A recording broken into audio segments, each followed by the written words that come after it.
तुम्हाला माहिती आहे, माझ्या मैत्रिणींमध्ये ना एक अनरिटन रूल आहे. जेव्हा केव्हा एखादा खास पदार्थ केला जातो आणि तो डब्यात घालून त्यांच्याकडे दिला जातो, तेव्हा डबा रिकामा तर कधीच परत येत नाही. पण त्यात घालण्यासाठी कुठलाही खास पदार्थ न करता त्याच्यामध्ये आपली रोजचीच केलेली आमटी, भाजी, कोशिंबीर यातलं काहीतरी द्यायचं.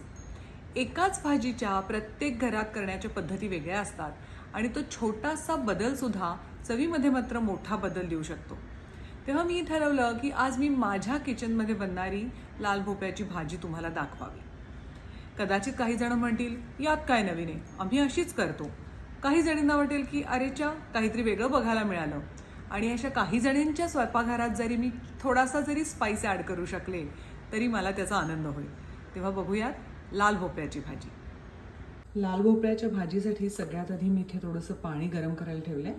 त्याच्यात हा 1/2 किलो भोपळा चिरलेला मी घालणार आहे. आता त्याच्यामध्ये थोडीशी हळद घालूयात, थोडंसं मीठ, एक छोटा चमचा कच्चं तेल. आता हे शिजायला ठेवूया, तोवर फोडणीची तयारी करू. काही मसाले वाटीत काढून घेऊ. थोडी हळद, चवीप्रमाणे लाल तिखट, 1/2 टीस्पून गोडा मसाला, 1 टीस्पून धना पावडर. या सगळ्याची आपण साध्या पाण्यात पेस्ट करून घेऊ. 1/2 टीस्पून मेथी एक तासभर पाण्यात भिजत घातली होती, ती काढून घेऊ. आता एका कढईत 1 चमचाभर तेल घालू. तेल तापल्यावर त्याच्यामध्ये जिरं, हिंग, हिरवी मिरची आणि आलं, मेथ्या आणि ही मसाल्याची पेस्ट,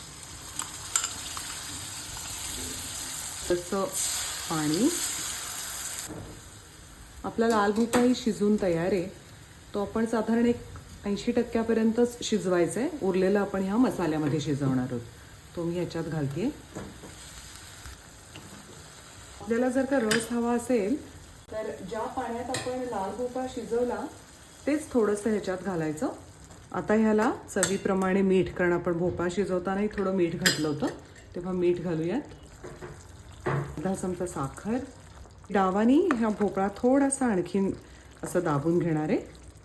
शेवटी अगदी चिमूटभर आमचूर पावडर. हा जसा शिजतोय तसं पाणी आटतंय आणि तसं मी त्याच्यामध्ये जे आपण शिजवलेलं पाणी बाजूला ठेवलं ते थोडं थोडं घालते. आपल्याला हव्या त्या कन्सिस्टन्सीमध्ये आपण हा रस ठेवूयात आणि गॅस बंद करूयात. ती थोडीशी कोथिंबीर. अशी ही आपली लाल भोपळ्याची भाजी तयार आहे.